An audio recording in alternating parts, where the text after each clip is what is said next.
El pintor David y su cuadro La muerte de Marat se han convertido en un símbolo del neoclasicismo. David le dio un tratamiento de acontecimiento propio de la antigüedad clásica, utilizando los valores artísticos de aquel periodo. Sobre estos valores escribe el historiador norteamericano Robert Rosenblum en su obra Transformaciones del arte de finales del siglo XVIII, una obra que se ha editado en España en 1986, lo siguiente. Hay un intento de situar a los nuevos mártires revolucionarios dentro de una venerable dinastía histórica. La resurrección de la tradición clásica en ningún cuadro se verifica con tanta fuerza como en el cadáver de Marat por el pintor David.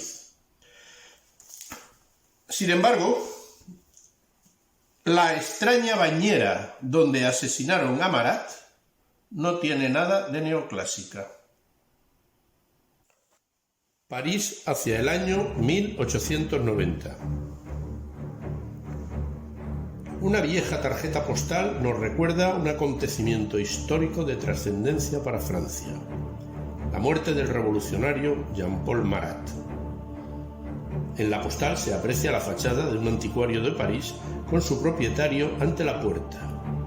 Está señalando los objetos expuestos en la calle para su venta, viejos muebles en su mayoría. A la derecha de la imagen, una gigantesca bota colocada sobre una mesa con un letrero pintado: Bañera de Marat, 1793.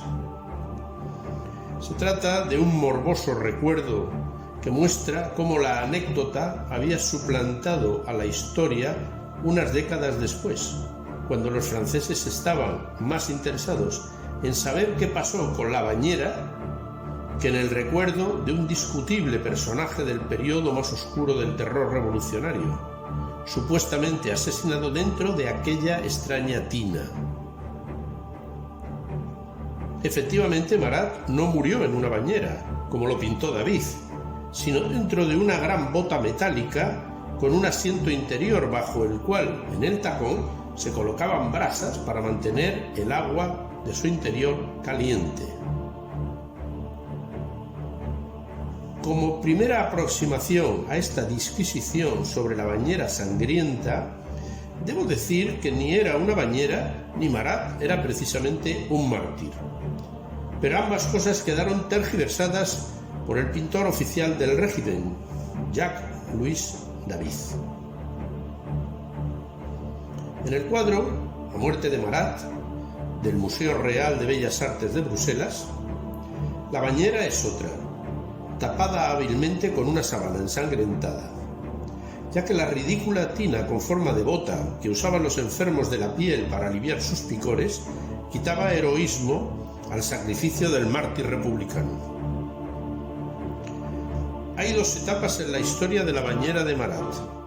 La primera nos remite a los trágicos acontecimientos del 13 de julio de 1793, cuando se cometió el asesinato del personaje, creándose el mito del sacrificio del nuevo Jesucristo de la Revolución.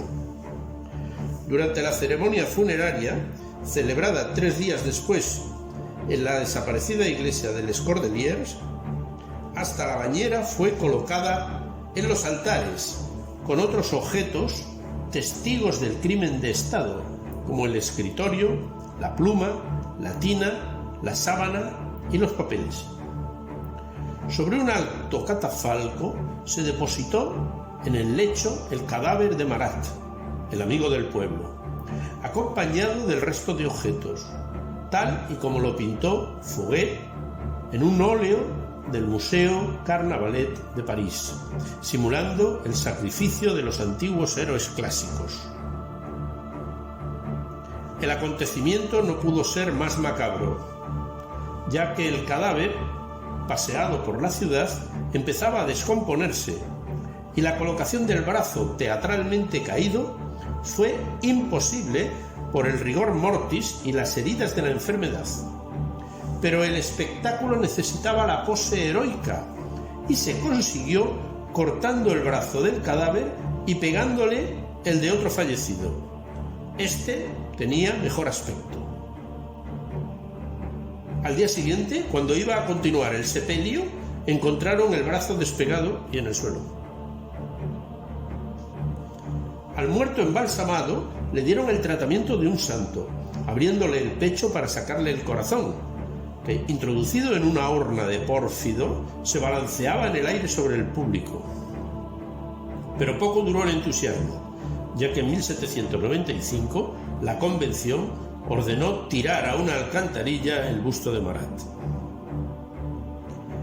La segunda etapa, la historia de la bañera de Marat, tras su desaparición y olvido, se inició en 1885, cuando Le Figaro, en su edición del 15 de julio, publicó un amplio artículo sobre este singular objeto que en tiempos de Marat fabricaban los caldereros para alquilársela a los enfermos. Tras la desafección política y pública de los líderes de la época del terror, la bañera acabó en el almacén de un chatarrero, sin constatación documental alguna sobre su autenticidad, hasta que en 1805 la adquirió el padre de una devota católica, la señorita Capriole Saint-Hilaire, que al morir la donó con su fortuna al párroco de Sarceaux, en la Bretaña. Del asco hacia el baño metálico que conservaba el cura en un desván, se pasó a convertirlo en un souvenir que atrajera a visitantes al pueblo, cosa que no llegó a ocurrir. La bota bañera la compró finalmente el Museo Grévin de París, donde se montó una representación con figuras de cera del asesinato perpetrado por Charlotte Corday. Pocos artistas han filtreado tanto con el poder como Jacques-Louis David. Privilegiado en su formación, encargos y empleos durante la monarquía de Luis XVI, se volvió después un furibundo revolucionario regicida, para completar su ciclo como halagador fabricante de la imagen imperial de Bonaparte. Su obra supone la culminación del más puro neoclasicismo, con la exaltación de las visiones moralizantes de las historias clásicas. Este estoicismo moralizador acabó sirviendo indistintamente a la monarquía, a la revolución y al imperio. El sacrificio heroico, la lealtad política, la visión lacónica de las virtudes republicanas o la muerte y el suicidio fueron los exemplum virtutis de una nueva retórica académica. Hasta que surge el primer mártir, Marat, permitiendo crear un nuevo santoral alternativo, esta resurrección de las tradiciones clásicas en ningún otro cuadro se verifica con tanta fuerza como el cadáver del santificado Jean-Paul Marat. Pero detrás del hecho histórico hay una realidad de miseria y terror que fue dignificada convenientemente por el arte. De haberse mantenido en el poder los jacobinos, la historia de Francia había sido diferente, y la bañera, donde Marat redactaba las listas de condenados a la guillotina, se habría convertido en un nuevo Limnum Crucis.